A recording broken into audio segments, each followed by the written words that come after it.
Hello book lovers! I hope you're TV lovers too, because I just wanted to make this video to talk about some of the awesome new TV shows that are coming out this year. I've learned about each of these like one at a time, and it's been just getting more and more exciting for me until I just had to make this video about it. The first show I want to talk about is probably the most exciting of all, and you've probably already heard of it. It's Girl Meets World, the sequel to Boy Meets World. Can you have a sequel to a TV show? I guess it's technically a spin-off, but I'm going to call it a sequel. Now, in case you've been living under a rock or just didn't care about this news because you didn't watch Boy Meets World, in which case you were probably also living under a rock, I'm going to tell you what the show is going to be about. The story will focus on Cory and Topanga's daughter Riley as she navigates the ups and downs of childhood just like Cory did. So far I've heard that Riley has an older brother just like Cory did, and a best friend just like Sean's character. And that Cory is going to become the Mr. Feeney character, teaching at Riley's middle school. And I've just read news that Mr. Feeney will be on the show too. This all sounds amazing, but personally, I want to know what Topanga's doing because she better have a kick-ass job. So I cannot wait for this show, and if you can't wait either, it's going to air on the Disney Channel, but as far as I can tell, there's no official start date yet. I had heard it was going to be this spring or maybe the beginning of summer, but now I'm not so sure. Next, let's talk about Delirium, which is based off the dystopian trilogy by Lauren Oliver, which I just finished reading.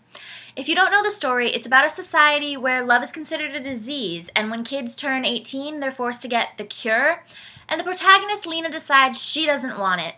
I loved this trilogy, especially Delirium, the first book, so I was so thrilled to hear that it was being made into a TV show. I mean, so many young adult novels and series now are being turned into movies, but oh my gosh, a TV show is just so much better, right? Let's just hope they don't screw it up. I don't know too much about the show so far, but one of the writers was a writer for Prison Break, which was an absolutely brilliantly written TV show.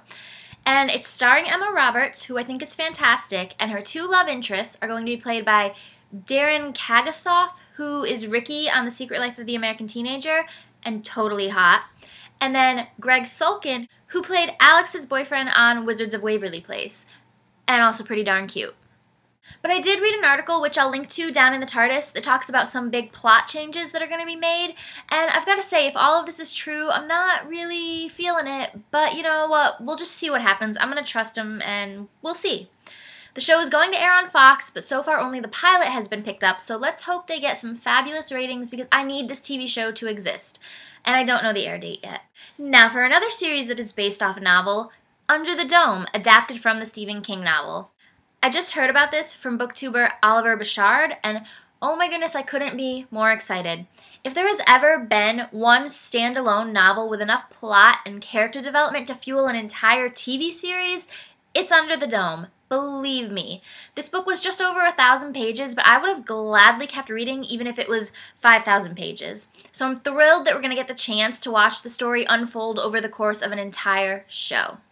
Now, if you don't know, Under the Dome is about a small town in Maine where one day this impenetrable barrier just falls down, enclosing the entire town so that nobody can get in or out. Now, the people here have obviously got a lot to handle between figuring out what is causing this and, of course, worrying about how long they have before they'll run out of necessities like food and medical supplies. But the reason Stephen King is so freaking brilliant is that he doesn't just focus on the survival story, action-y aspect of this. He also delves deep into so many different characters, and he really makes the story more interesting by showing that sometimes the biggest threats can come from the people sitting right amongst us rather than any outside force.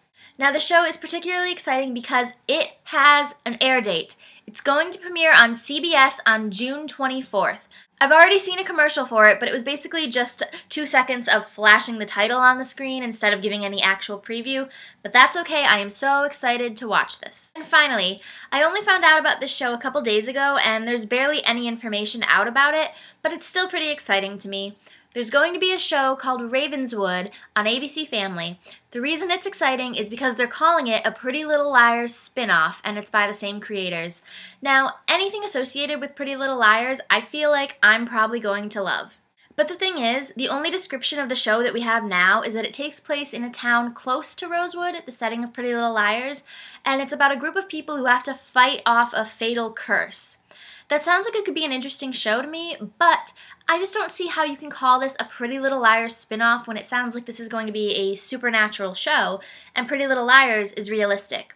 I mean, we can debate exactly how realistic, but there's nothing magical going on in Pretty Little Liars. Regardless, I'm excited to check out the show, and it's supposed to air in October. So those 4 shows will be starting this year, which means I'm going to be a TV junkie this year, more than normal. And one more bit of news before I go. It's not a TV show, but I just have to say how incredibly jazzed I am about the Veronica Mars movie. Veronica Mars, the TV show, was absolutely fantastic, and I think it got canceled too soon after just 3 seasons. And now, creator Rob Thomas started a Kickstarter campaign to get fans to fund the production of a movie. Of course, I feel kind of iffy about the idea of fans having to invest in something that they won't receive profits for, but he couldn't get a production company to pay for it, so it wasn't going to happen. And clearly people love this show and want to see this movie because they raised over $3 million in just a couple of days, which means the movie definitely has the green light and it's supposed to start filming this summer. Yay! I can't wait to see Veronica kick some more butt. Alright guys, that's it. Thanks for watching. If you want to squeal with me about your excitement for any of these shows, do it in the comments. I'd love to hear from you. Okay, bye!